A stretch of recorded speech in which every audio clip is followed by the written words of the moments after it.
జోయాస్ proprietary ayurvedic medicine అందమైన ఒత్తైన చుట్టూ జోయాస్తోనే సాధ్యం.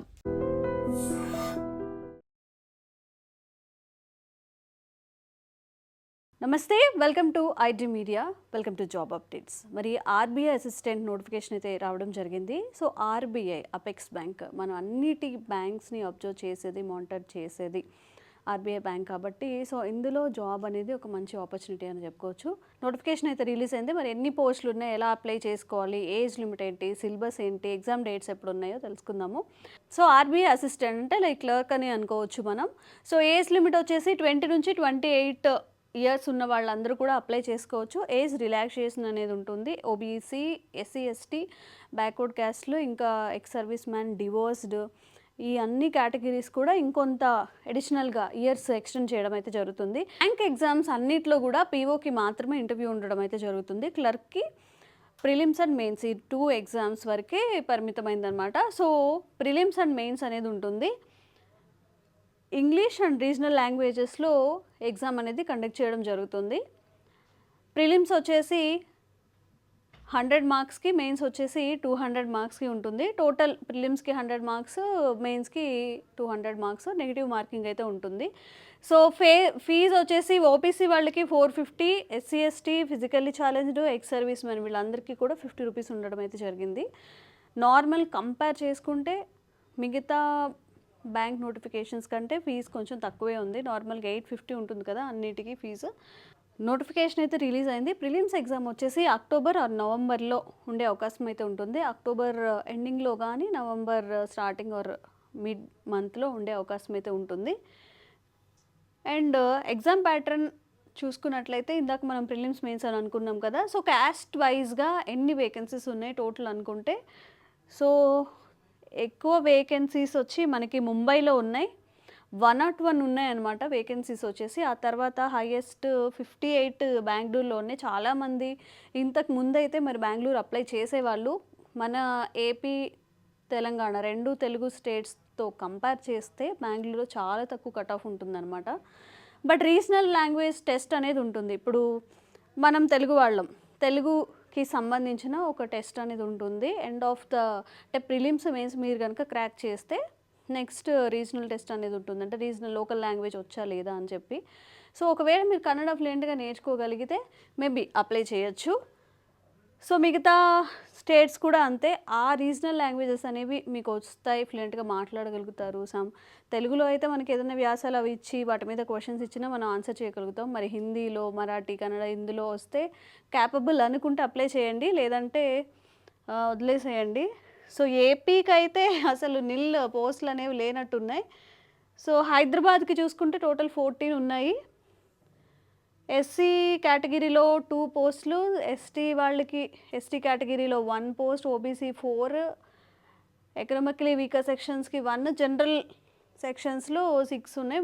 సో మొత్తానికి 14 వేకెన్సీస్ అయితే హైదరాబాద్లో ఉండడం జరిగింది. సో ఓవరాల్గా 450 అన్ని కేటగిరీస్, అన్ని స్టేట్స్, అన్ని క్యాస్ట్లు కలుపుకొని 450 వేకెన్సీస్ అయితే ఉన్నాయన్నమాట ఓవరాల్గా. సో నార్మల్గా మనం ఎలా అయితే మిగతా బ్యాంక్స్కి అప్లై చేసుకుంటామో ఆర్బీఐ కూడా అలాగే అప్లై చేసుకుంటాము. ఆ వెబ్సైట్ ఏదైతే ఇచ్చారో ఆ లింక్ ఓపెన్ చేసేసి మన డీటెయిల్స్ అనేవి ప్రైమరీగా ఇనిషియల్గా ఎలా ఉంటుంది అంటే ఆధార్ కార్డ్ మీద మన పేరు ఎలా అయితే ఉంటుందో, ఇప్పుడు సర్ నేమ్ వచ్చి తర్వాత మీ నేమ్ వచ్చిందా, లేకపోతే ఫస్ట్ మీ నేమ్ వచ్చి తర్వాత సర్ నేమ్ వచ్చిందా, అది కూడా చాలా ఇంపార్టెంట్ అనమాట. సో అట్లనే అప్లై చేయాలి. మన నేము, ఈమెయిల్ అడ్రస్, ఫోన్ నెంబర్తో అండ్ క్యాప్చా కోడ్ ఒకటి ఉంటుంది. అది ఎంటర్ చేసి మనం నెక్స్ట్ స్టెప్కి వెళ్ళినట్టయితే మన డీటెయిల్స్ అన్నీ వస్తాయి అక్కడ. సో మన కేటగిరీ ఏంటి, మన క్యాస్ట్ ఏంటి, మనం ఏ స్టేట్కి అప్లై చేయాలనుకుంటున్నాము, ఇవన్నీ కూడా మనకి అక్కడ అప్డేట్ అయితే అడుగుతుంది. సో ఆ డీటెయిల్సే ఇక్కడ మెన్షన్ చేశారు. వెబ్సైట్కి వెళ్ళి ఆర్బీఐ అసిస్టెంట్ నోటిఫికేషన్ అయితే ఓపెన్ చేయాలి first step. So new registration మీద మనం క్లిక్ చేసినట్లయితే ఫస్ట్ మనకి అంటే ఇప్పుడే అప్లై చేస్తున్నాం. కొంతమంది ఏం చేస్తారంటే సర్వర్ బిజీగా ఉందని చెప్పి కొంత అప్లై చేసేసి వదిలేస్తారు. వాళ్ళకి పాస్వర్డ్ అండ్ ఓటీపీ అనేది వచ్చేస్తుంది, మనం మెయిల్ ఇస్తాం కాబట్టి. అలా కాకుండా మీరు ఫస్ట్ టైం అప్లై చేస్తున్నారంటే న్యూ రిజిస్ట్రేషన్ క్లిక్ చేసి అప్లై చేసేసుకోవచ్చు. ఆ తర్వాత నేను చెప్పినట్టుగా రిజిస్ట్రేషన్ నంబర్, పాస్వర్డ్ మనకు వచ్చేస్తుంది. తర్వాత personal details, education, contact details అవన్నీ ఇస్తాము. సో ఫోన్ నెంబర్ కూడా మీరు అప్లై చేసేటప్పుడు మీ నెంబర్ మాత్రమే ఇవ్వండి అండ్ సిగ్నల్ ఉన్న నెంబర్ మాత్రమే ఇవ్వండి. మీ పేరెంట్స్ నెంబరో లేకపోతే మా ఫ్రెండ్ నెంబరో మేబీ ఇప్పుడు ఇవ్వరనుకుంటా, అందరికీ ఫోన్స్ ఉంటున్నాయి కాబట్టి. బట్ కేర్ఫుల్గా ఉండండి. నాకు నెట్వర్క్ సరిగ్గా లేదని మీ బ్రదర్ నెంబర్ ఇవ్వడం అలాంటివి చేయొద్దు. ఓటీపీ అనేది మీకే వస్తుంది. అండ్ అంత సెలెక్షన్ అయిన తర్వాత కూడా జాబ్ అప్డేట్స్ వాళ్ళ నుంచి కాల్ కానీ రావాలంటే సో మీ నంబర్ ఇవ్వండి. ఆ విషయంలో కొంచెం కాషియస్గా ఉండండి. అండ్ మీరు పేమెంట్ అనేది ఆన్లైన్ మోడ్యూల్లో చేసేయచ్చు, క్రెడిట్ ఆర్ డెబిట్ కార్డ్స్ ఉపయోగించేసుకొని. సో ఆఫ్టర్ ఫైనల్ సబ్మిషన్ చేసిన తర్వాత ప్రింట్ అయితే తీసుకోండి. మీరు పే చేసిన ప్రింట్ అయితే మీరు తీసుకుంటే బాగుంటుంది. సో ఎవరెవరు అప్లై చేసుకోవచ్చు అంటే ఎడ్యుకేషన్ క్వాలిఫికేషన్ వచ్చి graduation degree from recognised university or equivalent. ఎవరైనా కానీ ఒక రికగ్నైజ్డ్ యూనివర్సిటీ నుంచి డిగ్రీ చేసిన వాళ్ళు అందరూ కూడా దీనికి అప్లై చేసుకోవచ్చు. అలాగే ఎక్స్ సర్వీస్ మెన్కి వచ్చేసి graduate or past metrical 10th కానీ are equivalent exam for the armed force with 15 years of service. Armed అంటే ఆర్మీలో ఒక 15 years పనిచేసిన ఎక్స్పీరియన్స్ ఉన్నట్లయితే వాళ్ళు కూడా దీనికి అప్లై చేసేసుకోవచ్చు. అండ్ లాంగ్వేజ్ ప్రొఫిషియన్సీ ఇందాక మనం మాట్లాడుకున్నాం కదా, ఇప్పుడు లోకల్ లాంగ్వేజ్ ఏదైతే మనం ఉందో ఆ లోకల్ లాంగ్వేజ్లో ఫ్లూయెన్సీ ఉండాలి. చదవగలగాలి, మాట్లాడగలగాలి, రాయాలి. ఇప్పుడు ఏదైనా తెలుగులో కొంచెం ఒక డిఫికల్ట్ వర్డ్ ఇచ్చినా రాయగలగాలి, చదవగలగాలి, ఫ్లూయెంట్గా మాట్లాడాలన్నమాట. ఎందుకంటే మనం ఒకసారి బ్యాంక్లో జాయిన్ అయిన తర్వాత మనకి లోకల్ పీపుల్ చాలామంది ఉంటారు, వాళ్ళ భాషలోనే వాళ్ళకి అర్థమయ్యేలా మనం మాట్లాడాలి. కాబట్టి ఇది వేరే స్టేట్కి అప్లై చేసేటప్పుడు ఇదైతే ఖచ్చితంగా గుర్తుపెట్టుకోండి. సో ఏజ్ వచ్చి 20 to 28 చూసాం కదా ఇందాక. సో ఏజ్ రిలాక్సేషన్ ఎంత అంటే ఎస్సీ ఎస్టీ వాళ్ళకి 5 years అప్ టు 33 years దాకా, మనం 20 years దాకా అప్లై చేసుకోవచ్చునా, వాళ్ళకి 33 years దాకా 5 years అయితే రిలాక్సేషన్ ఇవ్వడం జరిగింది. ఓబీసీ వాళ్ళకి 3 years అంటే ఇప్పుడు 28 years ఉంటే మీకు ఇంకో 3 years కూడా మీరు ఆ ఎగ్జామ్ అనేది రాయొచ్చు. అండ్ డిజేబిలిటీస్లో ఉన్నవాళ్ళు ఇప్పుడు ఇది కూడా చాలా ఇంపార్టెంట్ అని గుర్తుపెట్టుకోండి. 40% కన్నా ఎక్కువ డిజేబిలిటీ ఉండాలి, ఆ సర్టిఫికెట్ కూడా మీకు ఉండాలి. అప్పుడే మీరు డిజేబిలిటీ క్యాండిడేట్ అవుతారు. మీరు అది అప్లై చేసుకున్నా కానీ ఒకవేళ మీరు క్వాలిఫై అయినా కానీ ఆ సర్టిఫికెట్ కంపల్సరీ ఉండాలి అన్నమాట. సో వాళ్ళకి general category and economically weaker సెక్షన్స్కి ఏమో 10 years ఇచ్చారు. ఓబీసీ వాళ్ళకి 13 years, ఎస్సీ ఎస్టీ వాళ్ళకైతే 15 years ఇవ్వడం జరిగింది ఇక్కడ ఫిజికల్లీ డిజేబుల్ వాళ్ళకి. అలాగే ఎక్స్ సర్వీస్ మెన్కి ఆర్మీలో చేసిన వాళ్ళకి ఎడిషనల్గా 3 years ప్లస్ మ్యాక్సిమం వాళ్ళు 50 years వరకు కూడా ఆర్బీఐ అసిస్టెంట్కి అప్లై చేసుకోవచ్చు. అలాగే widows, divorced women judicially separated who are not remarried. ఇప్పుడు భర్త చనిపోయిన వాళ్ళు ఉంటారు, అలాగే డివోర్స్ తీసుకుని వాళ్ళు ఎవరైతే ఉంటారో డివోర్స్ తీసుకొని మళ్ళీ మ్యారేజ్ చేసుకునే వాళ్ళు 35 years దాకా ఉంది. ఒకవేళ ఎస్సీ ఎస్టీ కేటగిరీ అయితే వాళ్ళకు కూడా 40 years దాకా ఉన్న వాళ్ళు కూడా దీనికి అప్లై చేసుకోవచ్చు అనమాట. ఇది ఏజ్ రిలాక్సేషను. సో ఒకవేళ ఎవరైనా రిజర్వ్ బ్యాంక్ ఆఫ్ ఇండియాలో వర్క్ చేస్తున్నారు, వాళ్ళకి ఆర్బీఐలో ఎక్స్పీరియన్స్ ఉంది అంటే అప్ టు 3 years దాకా వాళ్ళకి రిలాక్సేషన్ అయితే ఇవ్వడం జరిగింది. సో ఇది కేటగిరీస్. సో చాలా రిలాక్సేషన్ అయితే ఉంది. ఒకవేళ నిజంగా డివోర్స్డ్ ఉమెన్ ఉన్నారు, లేదంటే సపరేట్ అయిన వాళ్ళు ఉన్నారు, వాళ్ళకి ఆపర్చునిటీ ఉంది. ఎక్స్ సర్వీస్ మెన్ వాళ్ళకి ఆపర్చునిటీ ఉంది. డిజబిలిటీస్ ఉన్నారు, వాళ్ళకి ఆపర్చునిటీ ఉంది. ఎస్సీ ఎస్టీ కేటగిరీ వాళ్ళకి కూడా లేట్గా జాబ్ ప్రిపేర్ అవుతున్నా కానీ ఒక జాబ్ నీడ్ ఉంది అన్నప్పుడు సో దీన్ని అయితే ఖచ్చితంగా అందరికీ కూడా ఉపయోగపడేలాగా ఉందన్నమాట. సో అందరితో పోలిస్తే మనకి ఇంకొంత కాంపెన్సేషన్ అనేది దొరుకుతుంది. ఫీజు చూసాం కదా, జనరల్ ఓబీసీ వాళ్ళకి 450, మిగతా SC ST physically weaker sections ఉన్న వాళ్ళకి అలాగే ఎక్స్ సర్వీస్ మెన్ వీళ్ళందరికీ 50 rupees. ఒకవేళ ఆర్బీఐ స్టాఫ్ అయితే వాళ్ళకి ఎలాంటి ఫీజు అనేది పే చేయక్కర్లేదు. సో సిలబస్ చూసేద్దాము. Reasoning, quantitative aptitude, computer knowledge, English and general awareness ఇవైతే ఉండడం జరుగుతుంది.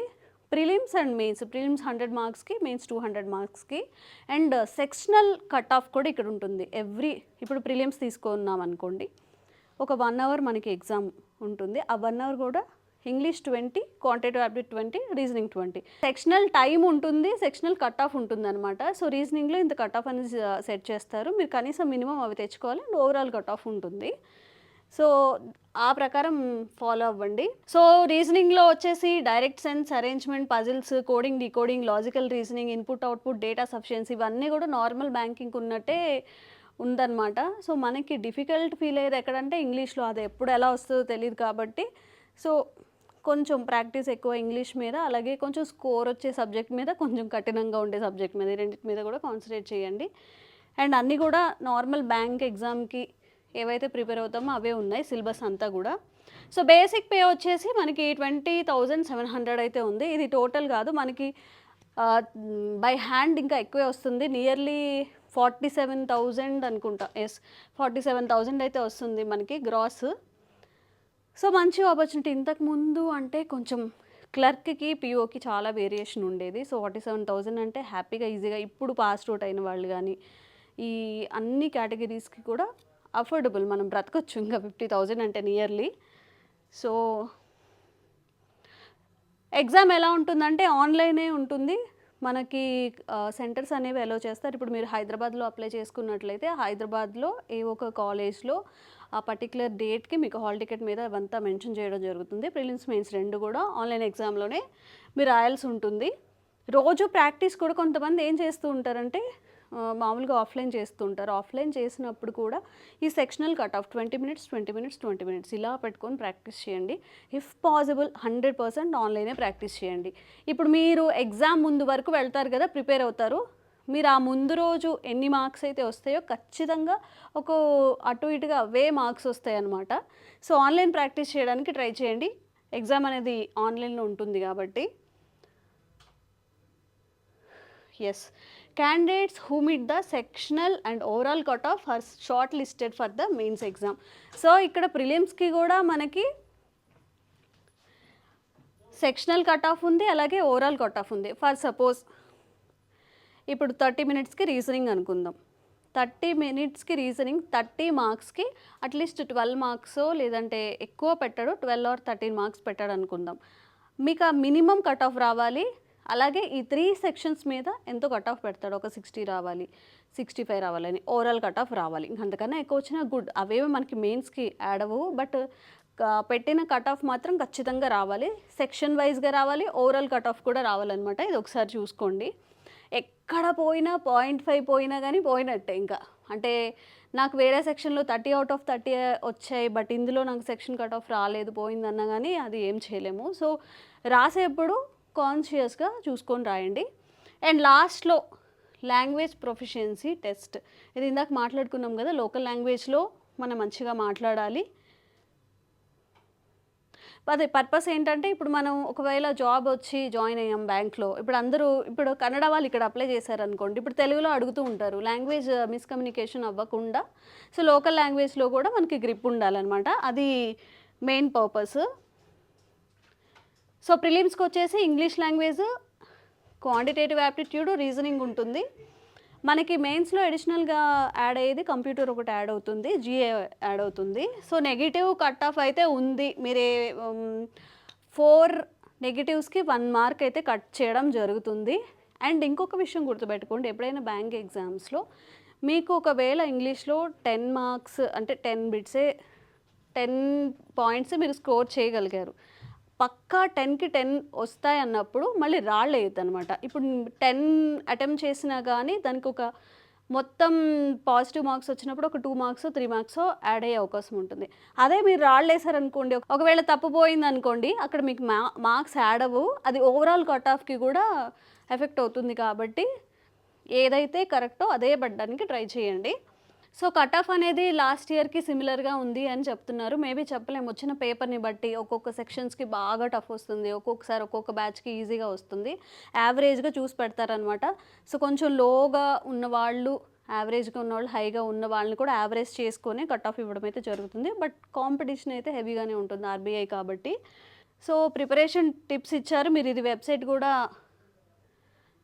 వెబ్సైట్లోకి వెళ్ళి కూడా చూసుకోవచ్చు. ఓకే, కర్ణాటకలో మనకి ప్రిలిమ్స్ ఎగ్జామ్ సెంటర్స్ వచ్చేసి బెల్గావి, బెంగళూరు, హుబ్లీ, కలాబుర్గి. ఆల్రెడీ అప్లై చేసిన వాళ్ళకి ఇవి మైసూర్, ఉడిపి ఇవన్నీ కూడా అందరికీ తెలిసే ఉంటాయి. అలాగే మనకు కావాల్సిన ఓకే సారీ నేను ఇందాక ఏపీలో నాకు అక్కడ కనిపించలేదు, మనకి పోస్టులు మెన్షన్ చేయలేదు కాబట్టి చీరాల, గుంటూరు, హైదరాబాద్, కాకినాడ, కర్నూలు, తిరుపతి, వైజాగ్ ఇందులో అయితే మనకి ఎగ్జామ్ కండక్ట్ చేయడం అయితే జరుగుతుంది. తెలంగాణలో హైదరాబాద్, కరీంనగర్, ఖమ్మం, వరంగల్ ఈ 4 సెంటర్లు అయితే ఉన్నాయి. సో ప్రిపరేషన్ ఎలా అంటే ప్రీవియస్ పేపర్స్ని బాగా ప్రాక్టీస్ చేయడం అండ్ ప్రిలిమ్స్ అయ్యాక అప్పుడు చూద్దాంలే, మెయిన్స్ అప్పుడు ప్రిపేర్ అవుదాంలే అని కాదు. ప్యారలల్గా కొంతమంది ఏం చేస్తారంటే చాలా బాగా ప్రిలిమ్స్లో 60 మార్క్స్ 65 మార్క్స్ కూడా వస్తూ ఉంటాయి 100కి, ఎంత టఫ్గా ఉన్నా. బట్ అదే మెయిన్స్కి వచ్చేసరికి జనరల్ నాలెడ్జ్లో కానీ ఇంగ్లీష్లో కానీ వెనకబడుతుంటారు, యాప్టిట్యూడ్ సరిగ్గా చేయలేకపోతుంటారు. నా అసర్షన్ ఏంటంటే రోజుకు 2 ప్రాక్టీస్ చేయండి, ఒకటి ప్రిలిమ్స్ పేపర్, ఒకటి మెయిన్స్ పేపర్. ప్రీవియస్ పేపర్స్ ఏవైతే ఉంటాయో వెదర్ ఇట్ ఈస్ ఆఫ్లైన్ కానీ ఆన్లైన్ కానీ. ఒకవేళ ఆఫ్లైన్ అనుకోండి సెక్షనల్గా కట్ ఆఫ్ పెట్టేసుకోండి 20 మినిట్స్ అని. ఆన్లైన్ అయితే ఆటోమేటిక్గా తీసుకుంటుంది కాబట్టి.